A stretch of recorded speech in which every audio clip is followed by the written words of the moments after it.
Good afternoon, everyone. Let the record show it is Monday, September the 27th. It is 3:00, and this is the Community Redevelopment Agency meeting. We will call this meeting to order. Madam Clerk, if I get you to call the roll, please. Mr. Gary Paytel. Here. Mr. Jeffrey Jones. Here. Ms. Frances Pawlowski. Here. Mr. David McGraw. Here. And Chairman Art Graham. I am here as well. Okay, first we will approve the minutes. First of the regular meeting, August the 23rd. Any corrections or comments on those minutes? Seeing none, I'll entertain a motion. I'll move to approve the minutes from August 23rd. It's moved and seconded. I'll second. Seconded. Okay, any further discussion? Seeing none, all in favor say aye. Aye. Any opposed? By action, you've approved that motion. Okay, item B, the meeting, special call meeting, September the 15th. Any comments, corrections to the minutes? If not, I'll entertain a motion. I'll move to approve the minutes of the special meeting held September 15th. Is there a second? It has been moved and seconded. Any further discussion? Seeing none, all in favor say aye. Aye. Any opposed? By action, you approve those minutes. Okay, we're going to skip over Downtown Cape. We'll come back to that. Staff report. Yeah. You guys were given our typical staff report, with some highlighted stuff on some new information. So like we've always done in the past, rather than go bullet point by bullet point, if there's any questions, comments, concerns, anything you guys want to talk about, we will answer your questions. Okay, any questions, comments, or concerns about the staff report that you have in front If I may. of you? Sure. Just a couple of quick questions. Under Public Works, first bullet point, is this actually a CRA project, or is this the work that the city is going to do from 2nd Avenue North to 6th Avenue North? I wish I had a better answer. I believe it's one of those projects, and Heather, correct me if I'm wrong, but some of these projects are kind of a weird combination where part of it's in the CRA, so the CRA would cover part of it, and then the part that's outside of it, that would be the portion council covers. Dennis would be the better one to answer that, but I believe that's in there because a portion of that is going to be funded via the CRA. That's just, I can confirm that. That's been in our, it's like Project 5A Yeah. or something like that. So it's been in there for There was years. something that I had seen in the past where work on the north was to be city work. So There was a again, church it's just before. when we get a chance to look Yeah. at that, I can get clarification from Dennis, but I think, like I said, I think that's one that's kind of split between the two, but I'll get Dennis to confirm that. Okay. Thank you. Mm-hmm. When and I'm not sure which page I'm on right now, but when we did a staff updates section, maintenance plan, I'm assuming that the discussion about maintenance plan is both in reference to downtown as well as South Beach. With a heavy focus on downtown. Downtown. I would say, that's probably 85% of the focus on that right now, and making sure we develop that spreadsheet out, so moving forward, in the coming years as we're doing this, we've got it kind of fine-tuned down to a system. But yeah, it's both, but heavily downtown. Okay. And then just help me with the last bullet point on the last page, the Horn Court Sunshine Lots. Uh-huh. There's a comment made about interlocal agreement between the city and Yes. CRA. Can you help inform me as to what that is? My non-finance background, I will help. So what it is, because certain lots were purchased by the CRA and then turned over to the city or vice versa, and then the CRA we own the Horn Court lot, but the Parks Department and the Works Department have maintained those. So these as the money's kind of gone across both sides, and when the city sells something, CRA sells something, it can just kind of dilute the waters a little bit, so it's best to have this interlocal agreement where it clearly lays out, these were purchased by this entity, they were turned over on this date, this is the process for selling, here are the funds needed to make the CRA whole, here are the funds needed to make the city whole for their input. So that's something finance is working on for us, just to make sure, you know, we're checking all the boxes with selling these. So it really has to do with the sale of the property? Yes. Oh, yeah, 100%. Thank you, appreciate your help. Absolutely. Yes? Yes, on the maintenance plan that Gary just referenced, that spreadsheet that's being created or created, Yes. I would appreciate some way to get access to that periodically, just Yeah. for my own personal edification. Absolutely. Maybe like I said, we're kind of fine tuning it. The long-term goal, we kind of got the shell done, so I can make sure that I send that out monthly just so you can see. But the long-term goal with that shell is, like, let's say it's tree trimming, for example. If there's a check mark in this month, what we're trying to do now is you can click on that and it actually goes to the PDF of the invoice, so we're able to really keep it organized. We're not quite that advanced yet, but I can send you the regular spreadsheet. Yeah, but I don't need access to the underlying stuff. I Yeah. would just like to see what's on the list and what's being paid attention to and what's not. You got it. Thanks. Francis?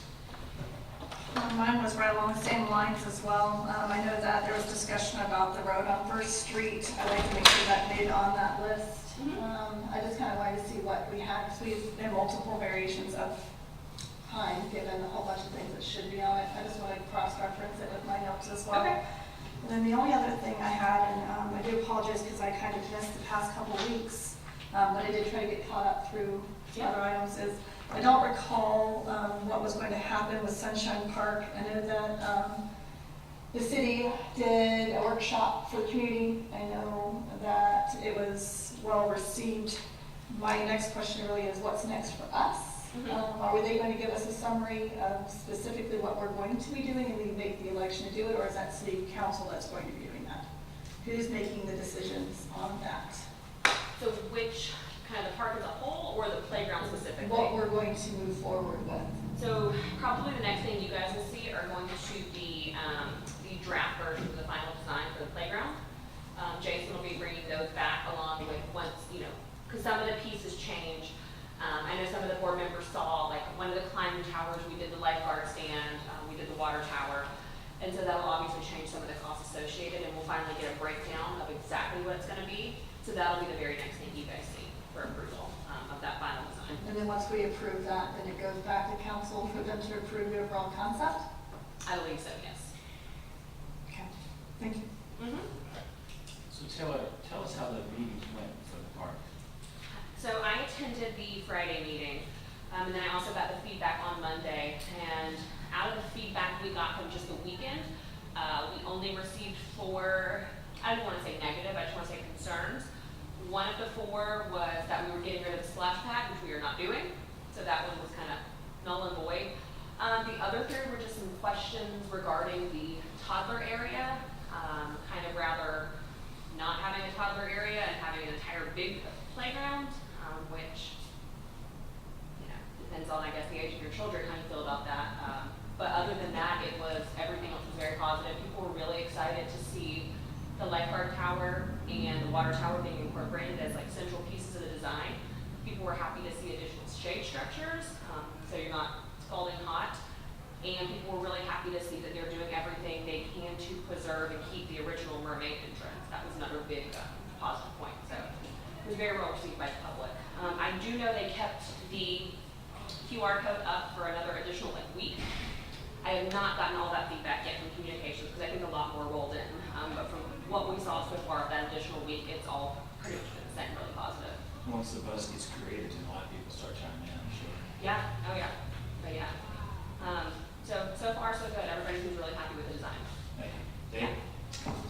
So can I just ask that you send some feedback to them that in the toddler area, because I have a toddler, that was what I look at, there's only one bench, and there's only one bench currently, and right now, when my mom goes, she doesn't get to see her granddaughter play because she's stuck on the one bench. So Okay. we need more seating.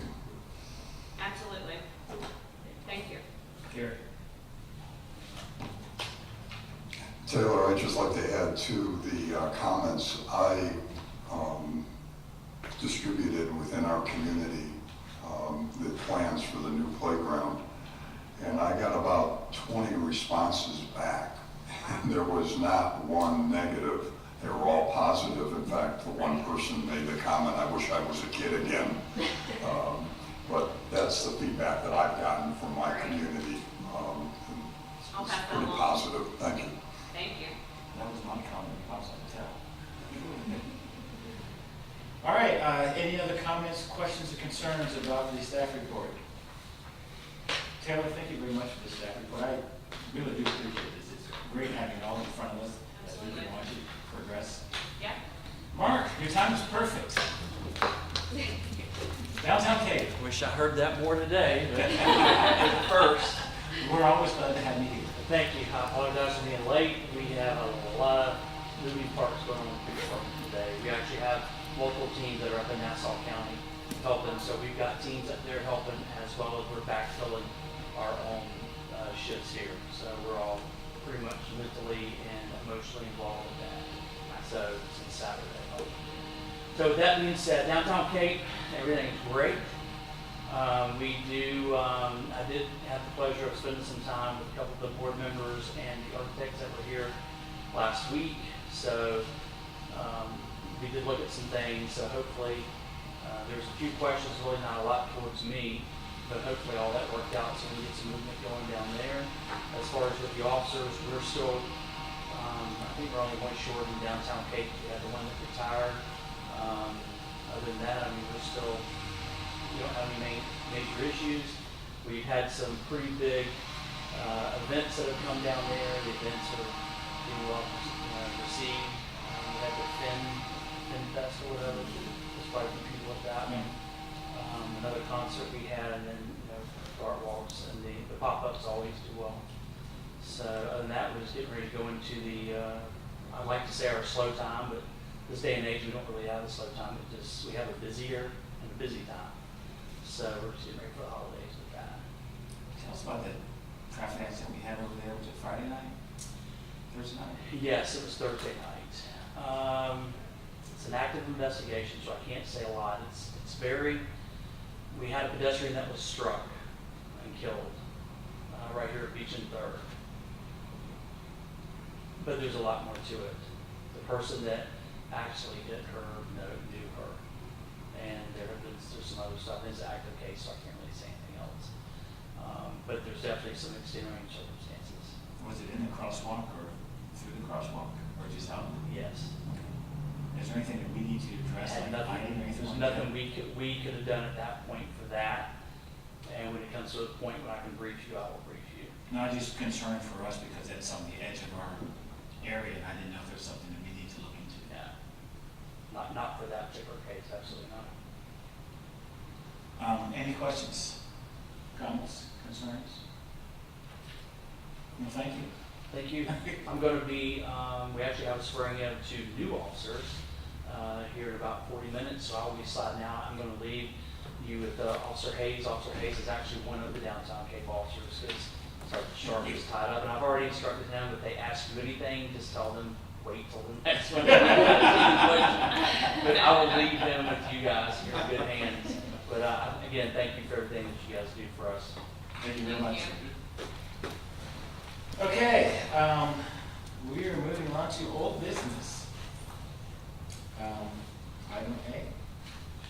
Who's walking me through this, Taylor? Yep.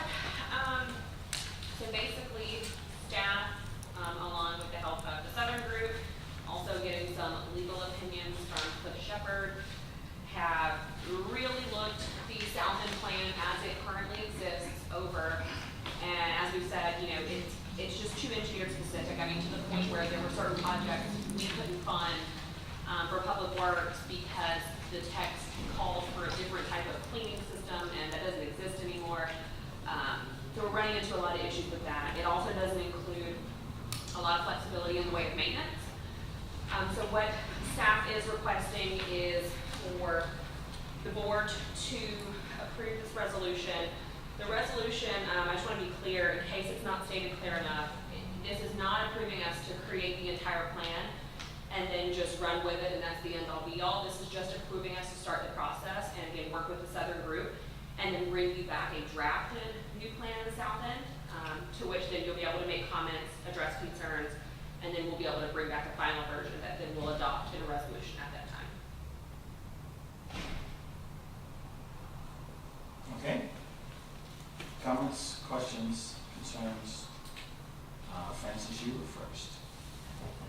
I just had a couple of things highlighted on this, and it may or may not have anything to do with us voting for this or not, because I understand that this is not specific for that, but in your, I guess, summary sheet, second page, which says projects not recommended, and then currently Public Works and needs amendment. Part that says projects not recommended, and it talks about that property that we purchased to extend South Beach, and how we've mentioned multiple times buying the property just north of Jacksonville Drive to make it work with the lot that we have that's super small. And something we proposed, or I've proposed a few different times. If it's not something that the attorneys think that we can purchase, those like that lot, or those pieces of, is it 3 or 4 lots, then I don't know if I just need to make a motion for us to just give it to the city, because I think they need to be together regardless, because there's no point in even addressing pocket in this document. Like, because there's no other land for us to do a pocket park other than that one space. And really truly, they should just look at it as part of the, in my personal opinion, part of the trails project.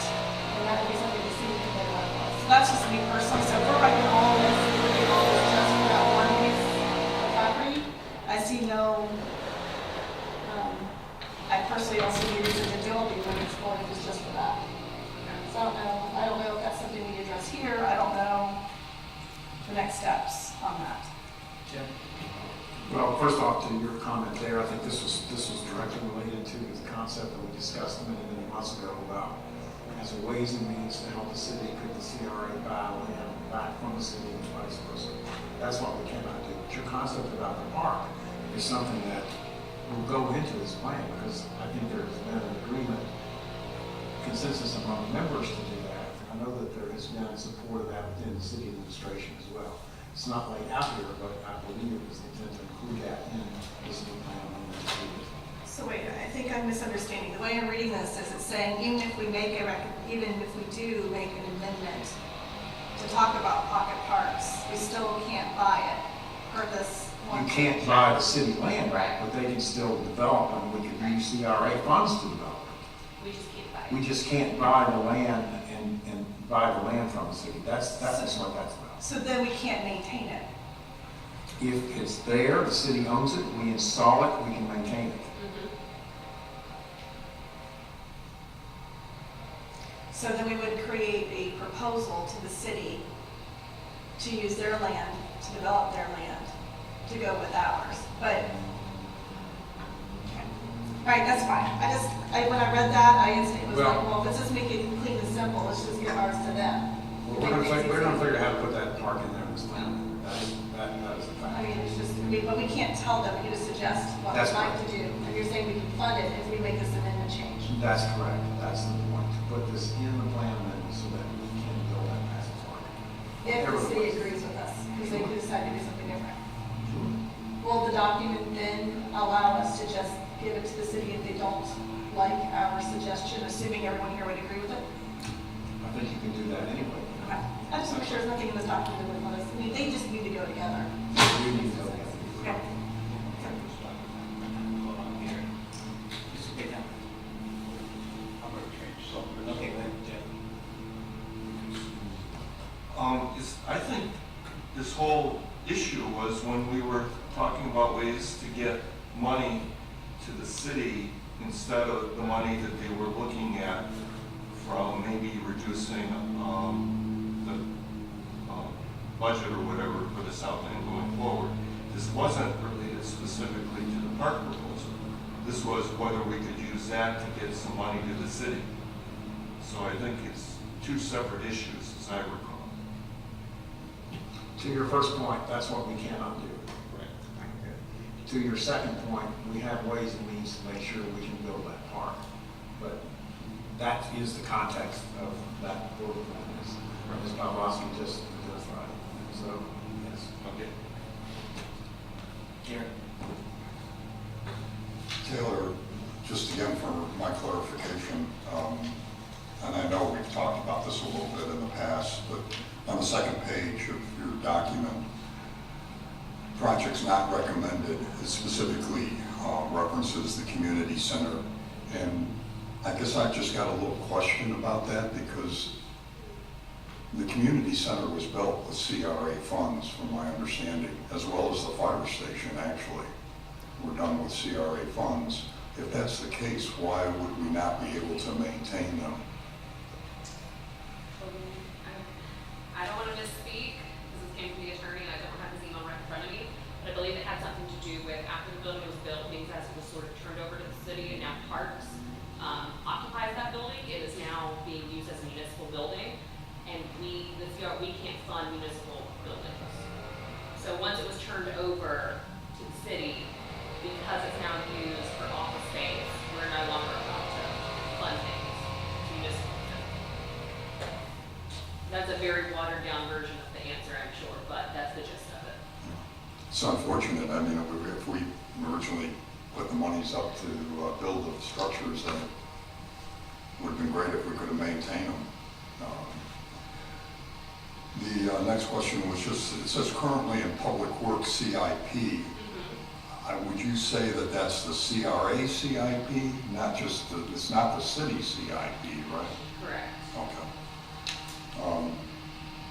And some of those things I was referencing earlier that we weren't able to do because of how specific that plan is, had to do with like the stormwater improvements and sewer mainlining. It was something to do with these big scrubbers, but back then that wasn't the technology that was going to be used, and because it's so specific, we could not fund what Public Works was needed to do with the CRA funds because the plan was too specific.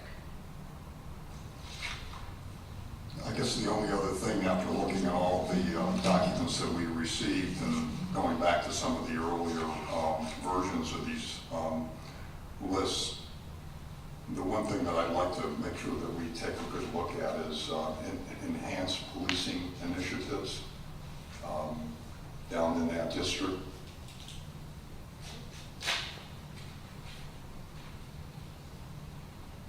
And that's all I have. Thank you.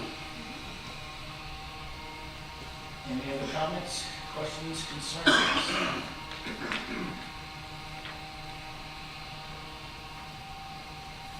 Okay, so Taylor, you first to adopt this, we'll make a motion accepting it. Yes, yeah. I'll make a motion to move forward with the CRA Resolution 2021-14, South Beach Community Development adjustments or amendments. Is there a second? I'll second. It's been moved and seconded. Any further discussion? Seeing none, Madam Clerk, call the roll, please. Mr. Gary Cattell, Yes. Mr. Jeffrey Jones, Yes. Ms. Frances Pawlowski, Yes. Mr. David McGraw, Yes. Chairman Art Graham. Yes. Why action do you approve that resolution, Jim? Mr. Chairman, I forget to say, before I will take a moment to discuss process and next steps. Mike.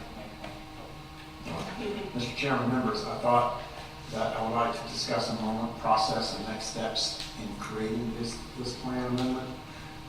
We are sketching out a schedule, which we'll get to you shortly, where we take at least 5 months and maybe 6 months to create the work, because these items that have to occur, first we have to go through and change the plan and write it to make sure that it is what we want it to be, less specific and more general, to include all items that we've discussed. That has to come back for review. It needs to be vetted by the attorney to make sure we're absolutely okay on all those points. And then there has to be a community process. There has to be public input and public hearings from this group and from the community as well, before we take it up to final adoption by you and then by the city council. Make sure we give what the time we use to get all that done. Thank you. You guys got all that? All right, so old business. Someone walk me through what happened with the tour. Good. All right, let's move on. Yeah, we can talk about it, or if one of the board members that were there, why don't one of you guys, if somebody can talk about that a little bit, since you know, come from you guys. I'm sorry, the tour. Wednesday. Walking around. I guess I can chime in on that.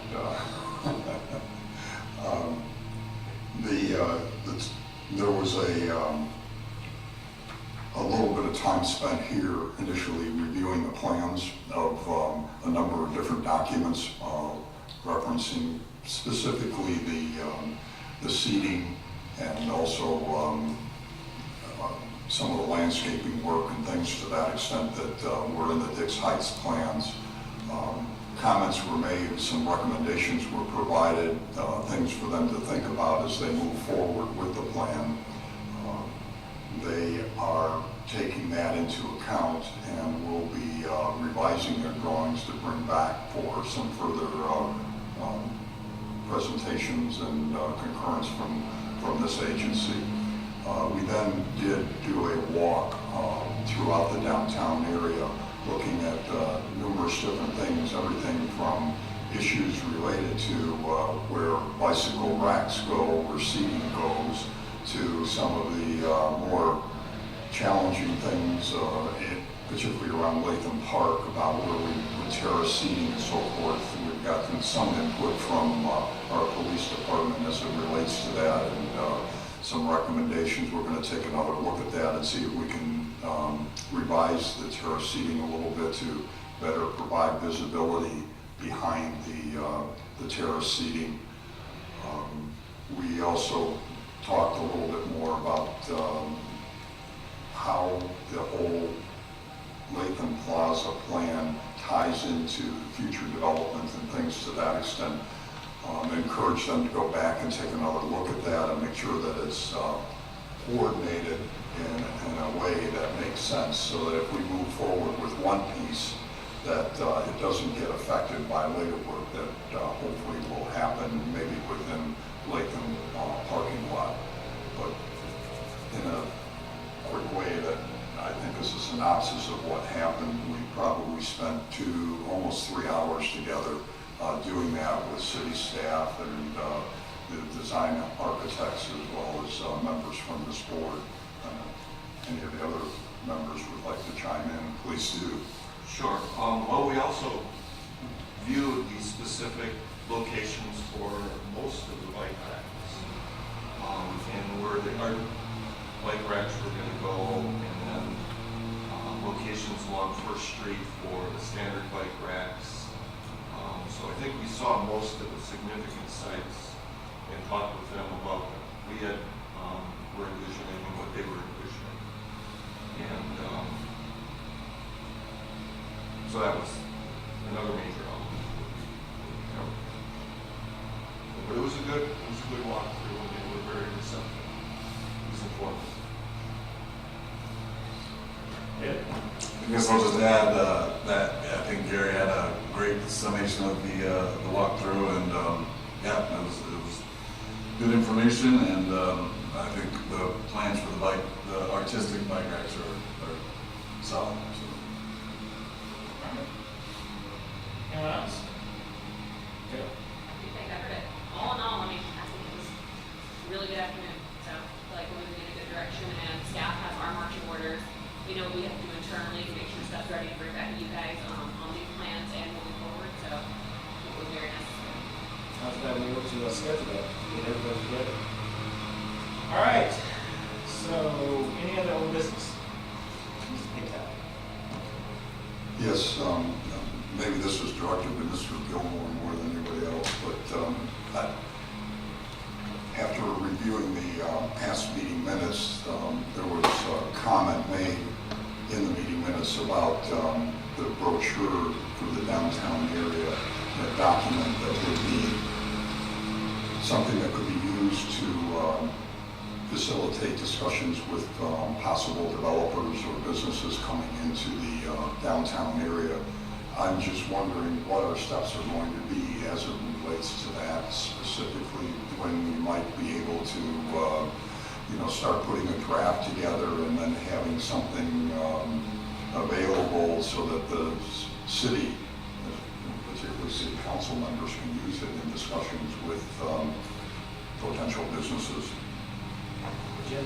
There are multiple answers to your question, Mr. Patel. And let me talk about one of the first things that's about to occur, and Ms. Miles can join in on this as well.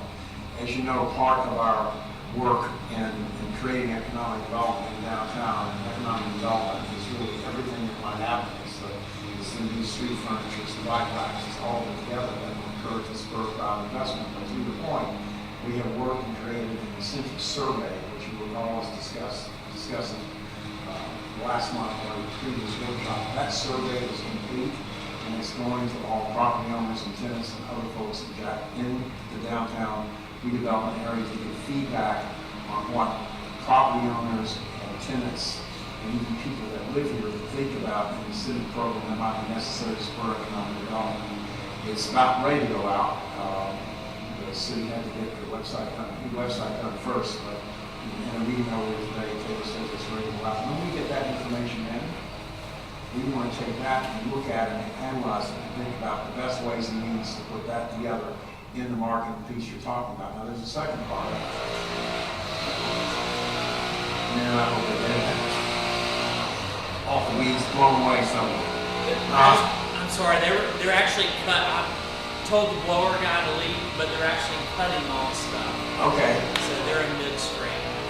If you can hear me, I'll be, how's this? Is this better? Thank you.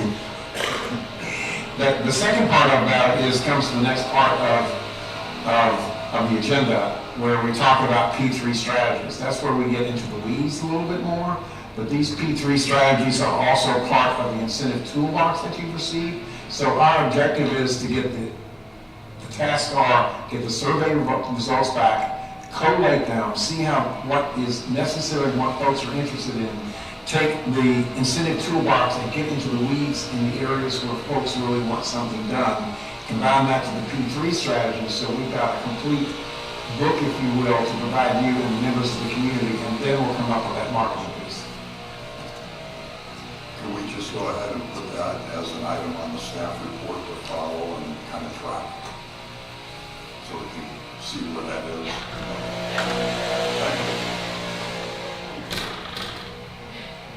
Francis? Mine was along those lines as well, but my question was more along the lines of,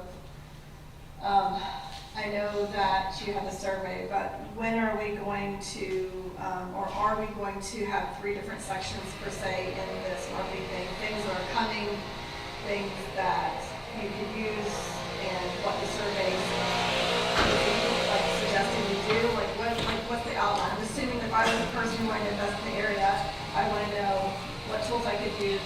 Yes. And then also, who else is going to be my company? So I'm assuming in this thing we're going to do. Excellent. Okay, so if we're doing these 3 sections, and I know we still have to vote and pick which of the toolboxes and other items we have based on the survey, but we already know what's sort of coming down the pipeline, other businesses, other, improvements for the area. Is there a timeline per se to put at least that section of this marketing book drafted together to give city council so they know that it's in process? Because they're like checking on you guys basically. We're just kind of hoping this is done. But I mean, it's just a thought, since we still have to wait for the survey and to do the first 2 sections, and they know we have the incentive toolbox. Do you think that last third part saying this is what we know is coming and what's happening, can we go ahead and kind of draft that out for them, or is that a waste of time? I'm just asking your honest opinions. I'll throw that back to you. So that was a hard one. As far as having, and maybe, I want to make sure I'm understanding you right before I actually mention to it, but having just kind of like an outline of, maybe once we get the survey information back, and the staff has a little bit of time, because again, internally, the 4 of us are really working hard on the incentive side of it, and really looking at which of those we want to bring to you guys to recommend to fully develop those, that what are going to work best with the community from that survey. So I think probably once we get some of that survey data back, and then we're able to really fine tune which of those incentives kind of directly correlate with that survey, we could probably get a draft outline. But as far as having a full marketing plan, because they're wanting pretty video and picture. No, I don't think that. I just more along the lines of, there are a lot of business people on city council. Yeah. And I think that they would benefit for them giving input on, like for me, it should be relatively simple. It should be 3 sections, And you can say, look, this is the idea of what we're gonna put, and this is what we, like a draft version. In this section, this is what we'd expect to do, in this section, this is what we expect. This is an outline, and then maybe providing to them, because then they can say they like that idea or not. Yeah. At least they'll know that something's being worked on. Yeah. Because I know that seems, I know you're working on it, we all do, but do they? That's a good idea. Yeah. I can work with Heather too on the timeline. Like I said, once we get that data back and kind of develop some of that, I can work with her because she's the one that kind of takes the info from CRA and she kind of relays it to council and. It's, and I know you're busy. Oh, I'm just thinking that. It is important. Down the line, it might just be something, if it comes up, and like, oh yeah, we do have this, I'm just throwing it out there. Yeah. Okay. Yeah. I'll work with Heather on that and then get back to you guys. Okay, we're still on old business. Any other old business? New business? Okay, items for discussion. Yes. Mr. Gilmore. Part of our mission was to prepare these toolboxes, which we talked a lot, and we have gotten good, as you know, feedback and support from you as members, but also from City Council as well. Now, the next piece that's part of this is more of an in-the-weeds discussion on what a public-private partnership would be with a development group, with potentially land that we may want to offer for development, and the steps that one would have to go through to select and to work with the developer, and the outcomes that we would want to develop, to come up with. I will say this because I want to come back to this. All of these items in this incentive toolbox are also public-private partnerships. Anytime that we're talking about investing or granting or giving public money to a private entity, that is a public-private partnership. That also, as you know, within this, we talk about very specific requirements that we would want to require someone to do if we provide some type of incentive money to. This public-private partnership strategy is a level above that. We know the city-owned property that exists. And one of the steps, and we were asked to come up with this, was to talk about, okay, if we've got property and we want to develop it, how do we go about it? What does it mean? The first step, of course, is what do we want to have on that property? What does the market tell us will work on that property? Once we've got that concept in mind, this comes back to marketing about our land, and we know what the public outcome is, we know what the market is, we can run into a return on investment calculation, we have to have a community input and communication strategy. Then how do you select a developer? And how do you make sure it's correct? And there are really two ways to do that. First off, there's a developer solicitation process. Many times folks will simply request and information to the development community to solicit concepts as a ways and means to see if we could get something that we might like to take to the next step, which could then be a request for qualifications. Because the most important part is someone that's qualified and capacity to have to do it. And then you go to the requestable proposals, where you lay out exactly what we want, and you get a response. You make a selection, and then you develop and negotiate the contract. The most important part is the developer has to submit a proposal based on their sense of the market. But we need to have a sense of the market first. We have to know what the market was for, because that will determine, quite frankly, to some degree, the amount of incentives we might have to put in to make it work. And then market it to the development community to see what we can get. There's another one. There's an informal, unsolicited proposal process that Florida statute authorizes. And I mention that because I quite frankly know that we're likely going to get some unsolicited proposals. And as soon as that comes about and we know about it, you will know about it too, because it can be nothing secret, we're all transparent, to see if that's an unsolicited proposal is something that we want to take and evaluate and not have the requestable proposal process. I don't know the answer to that.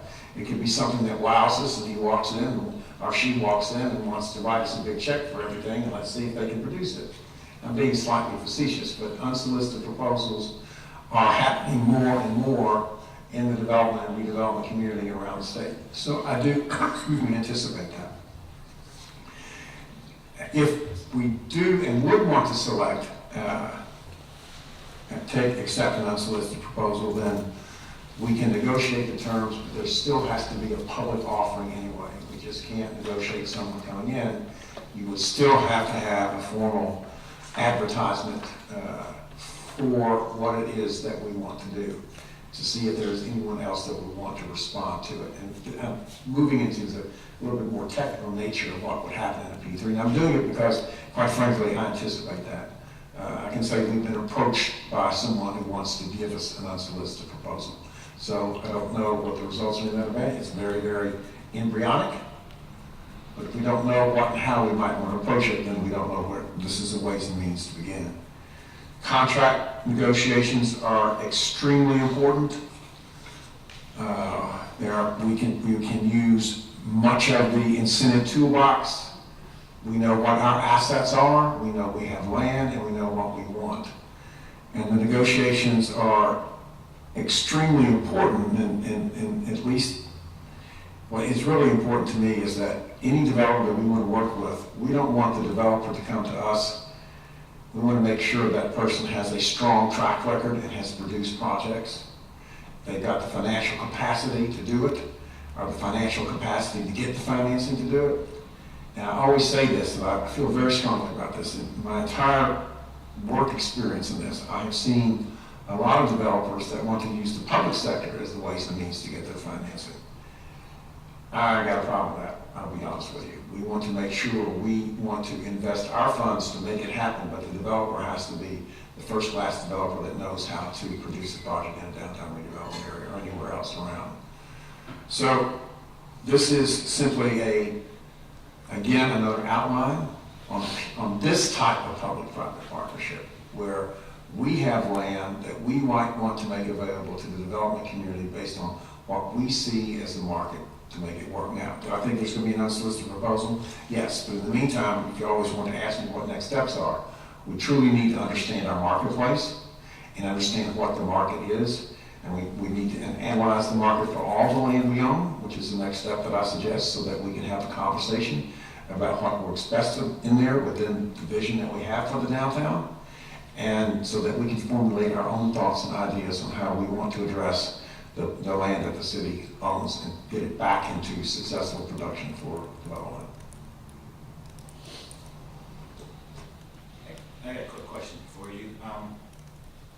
Under the unsolicited proposals, you said that we would advertise over 2 weeks and then within 21 to 120 days response period. How do you determine what period of time for that response period? Is it per project? Oh, yes. If it's unsolicited, the unsolicited proposal will be on for one project, that project only. That's right. No, but my question is, how do you know? What's going to be the mechanism for you to decide it's going to be 21 days or you decide it's going to be 120 days? I think that will be a conversation we'll have to have. I can't give you an absolute. That's why I'm saying that's why the leeway is stated in the statute that way, that you could take up to 120 days or less. So there's nothing mandated by either the county or the state saying that we have to give them 4 weeks or we have to give them a specific amount of time? And that can be advertised over 2 weeks with a 21 to 120 day response period. That's what the statute says. Okay. Francis? I just had a couple thoughts. Obviously, you mentioned the survey that's happening. I'm assuming we're using that survey to give us the market and what people in the area want, not necessarily, it's just what people want in the downtown area. My question on that is, are we going to have a joint meeting with the council to discuss those results so that we can get direction based off what they would like to see from those results in the area, because they may take part of those suggestions from the survey elsewhere in the city? That's question one. Or I should say, I think it would be good for us to meet with council to discuss them so we know what part of those surveys they would like us to focus on, because they may focus on others, or that's a different way of saying it.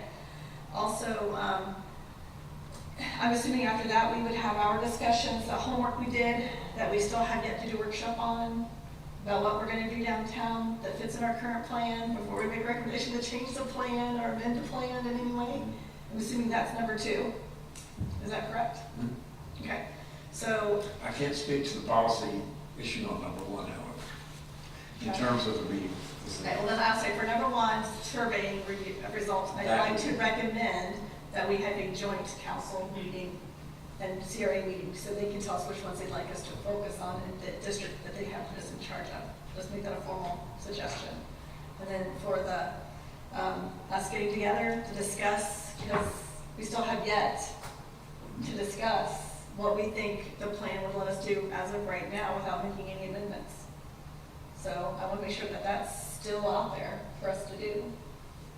It's still out there to do. It's out there to do, to have a conversation about it as it relates to the market on honesty. Because we Now, I'm not a lawyer on this, but I'm going to tell you that at least from the way the plan is currently constructed, beyond making adjustments to the vision and others, we don't really need to have any plan amendments particularly because it gives us a lot of flexibility. I agree. I really. But that's not what you're really saying. Well, what I'm saying is that to me, this is great. I think we do need to, as you worded it, develop and implement processes. Agree with that. But as much as I like this, we still have 2 steps beforehand, which is make sure the CRA and the council are on the same page with the people who live here. And then 2, have our discussions what we think would work in the area. I guess cross-referencing that before we can even really dive into this process. I agree with you. That's all I- By the way, I agree with you. I was trying to be clear and say that when I talked about doing marketing analytics, what I was really saying is what you were saying too. Although they go hand in hand. I just don't want that step to be lost, because it could be, hey, get surveying, now what are we gonna do? Like, that other step is extremely important. Okay. Anyone else? Questions, comments, concerns for Mr. Gilmore, for staff?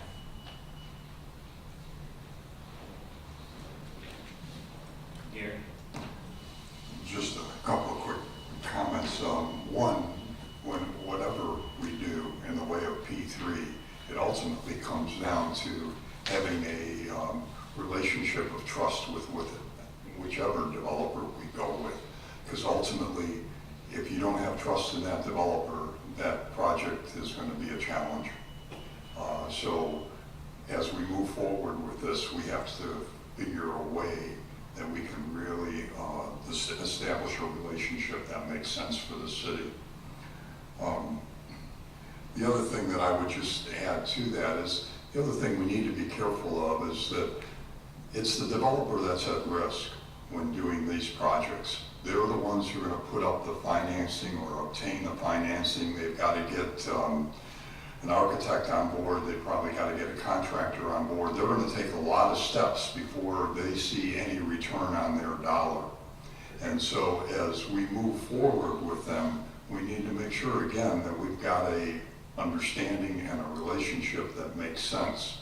The longer we take in making decisions, it's going to have potentially financial impacts on that developer. And I just want us all to be sensitive to that, because the way this is going to be successful is if we understand those items, understand his position, and he also understands our position. Thank you. Did you pay him to say that?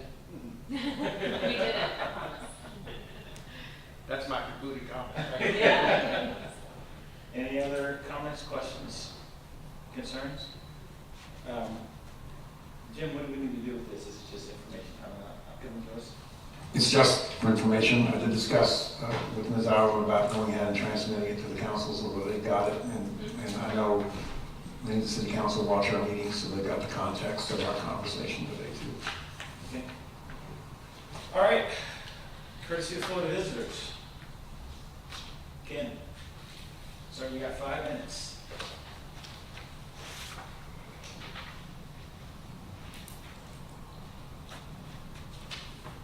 Ken Marsh, 2011 Gale Avenue. Actually, it's not a courtesy of the floor. It was an agenda item, P3. Okay. But what I wanted to talk about was I couldn't be happier about public-private partnership. Certainly aligns with the Mayor Hoffman's concern about this group becoming more strategic.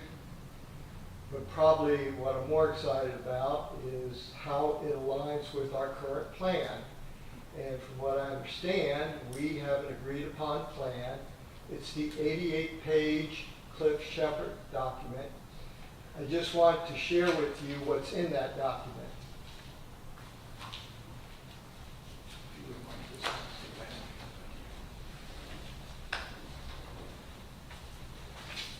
So when you all talk about public-private partnerships, I know you guys are asking the question, where do you start? Well, one place to start is with our current plan, the agreed-upon plan. And two public-private partnerships in that plan is Latham Park Plaza and the Pier Park Plaza, two major development areas. So it's in our plan. We now have a toolbox to get us there. If that's not in the plan, then obviously I think what Jim has said in the past is the plan needs to be amended. But those are, I want to make sure when we have these discussions that it all aligns back to the plan. And those, if you want to go back to your 88-page plan, you'll see those development areas in there. So where do you start? There's two good areas right there. And you'll see the public-private partnership mentioned. When Gary or Francis mentioned this QuickBook, or however you describe it, that says, well, what is Jack's Beach going to be when it grows up? There's two pictures that's in your plan right now that you can give to council and say, here's what you're going to be, if that's what you guys agree on. But that's in your plan. So aligning, now you've got the plan, now you got a toolbox. Let's get it aligned, let's get to work, let's get this thing done so that, you know, we had a 1987 plan that didn't work, we had a 2007, we now have this plan, let's work the plan. Thank you. Any other speakers, courtesy of floor visitors?